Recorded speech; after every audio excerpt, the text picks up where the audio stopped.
Hello everyone, this is The Breakdown, back again with another MCU movie review. In today's video, I'll be reviewing one of my favorite movies and probably one of the best in the MCU of all time, The Guardians of the Galaxy.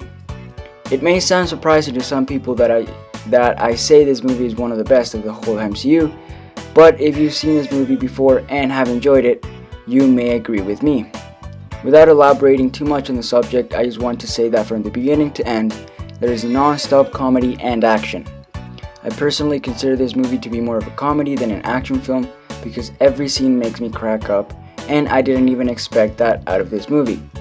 But anyways, enough of this short talk, let's actually talk about this movie. Insert the intro.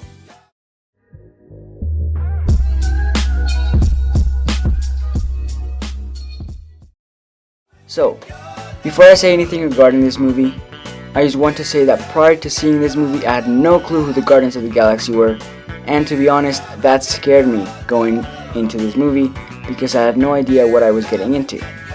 Not knowing the background of the story and who the characters were also made me uncomfortable. In the end, everything turned out way better than what I had expected, and now I am more invested in these characters because the MCU made such a great job in introducing these characters the proper way. Alright, I think that's enough backstory of my anecdote, and it's time to talk about the Guardians of the Galaxy. In my opinion, the actors and actresses made this movie to be what it is and the movie we love. Chris Pratt as Star-Lord, Dave Bautista as Drax, Zoe Saldana as Gamora, and yes, I know the picture of Gamora seems appealing, but I could not find any other picture that I could put up, so just try to ignore it. Vin Diesel as Groot and Bradley Cooper as Rocket made this movie enjoyable. Every scene that Chris Pratt is in, he steals the show. No offense to the rest of the cast, and it's almost unfair because everyone deserves the same amount of credit, but I just feel like Chris Pratt was born to be Star-Lord. I don't know if Star-Lord in the comics is meant to be funny and charismatic, but who cares? If it ain't broke, don't fix it. The relationship between Groot and Rocket is an unusual relationship but it surprisingly works. Groot is the muscles and Rocket is the brains. Alright, switching up the topic a bit here. Earlier on I said that this movie feels more of a comedy to me than with an action sprinkled on top, and I don't mind that at all. Prior to this movie, we had some serious movies such as The Winter Soldier, Iron Man 3, Thor: The Dark World, and The Avengers. I think it was time the MCU opened up their possibilities and took another step in the right direction. The Guardians of the Galaxy created the new era of movies we know and love today. Without James Gunn, there wouldn't have been the inspiration to create Thor Ragnarok or the Guardians of the Galaxy Volume 2. Also, the soundtrack of this movie is probably the best soundtrack out of all the movies in the Marvel Cinematic Universe. I think we can all agree on that one. The plot in this movie works because we get to learn about all of the characters in the movie, and I like how they did it in a quick and fast way. Instead of making a whole scene about their background story, they just mention it in one sentence, and that helps keep the pace of this movie steady. This makes the movie more enjoyable and less repetitive. We also get the introduction of the Mad Titan Thanos. I like how he plays an important role in the movie, and we get a sneak peek of what's to come because the whole evil plan of Ronan is to gather the Power Stone for Thanos to use it in the future. Hint hint, Infinity War. Not only is this an example of how the MCU is well organized, but also the Marvel Cinematic Universe keeps little details and Easter eggs for the future films. And finally, the third act and the battle make up for a great ending because of all of our main characters beat Ronan and all develop a friendly relationship that began with hate in the beginning of the film. The end ties up nicely because there are no plot holes that concern fans, and that makes this film have a good ending. Apart from the good, this movie is not perfect by any means and has some bad aspects. First of all, the movie doesn't explain or talk about the background of our main villain, Ronan the Accuser. They never explain how he became what he was in the film, and that sort of bothers me. Sure, they might have showed him in the Captain Marvel film, but that just creates more confusion. Also, in the movie you really don't get that affection or emotion for Ronan because he never gave us anything to remember him by.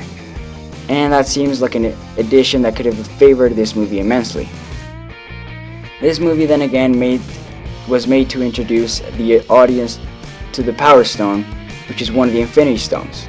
It kind of feels like some of the films were made to introduce the Infinity Stones, and that makes the movie more underwhelming than it should be. This has happened 5 times in 5 different films. We have this movie introducing the Power Stone, Doctor Strange introduces the Time Stone, Age of Ultron introduces the Mind Stone, Thor 1 introduces the Space Stone, and finally Thor: The Dark World introduces us to the Reality Stone. Do you get where I'm going with this? It just makes this movie feel less valuable in my opinion. Some characters in the movie are giving more importance than what they realistically should have been given. For example, the Collector in this movie is used to define what happens in the film. At first the Collector seems sort of important, but then the Collector is given too much relevance in the movie, and I feel like that was unnecessary. This next argument did not change my view on the movie, but I just feel like it would have been cool to see this in the movie. Alright, the Star-Lord suit is nothing like the suit in the comics, and that seems disappointing because the introduction of the character seems out of role and more dull. This is an unpopular opinion, and I know most of you might disagree, but that's just what I think, and it does not change the view on the movie whatsoever.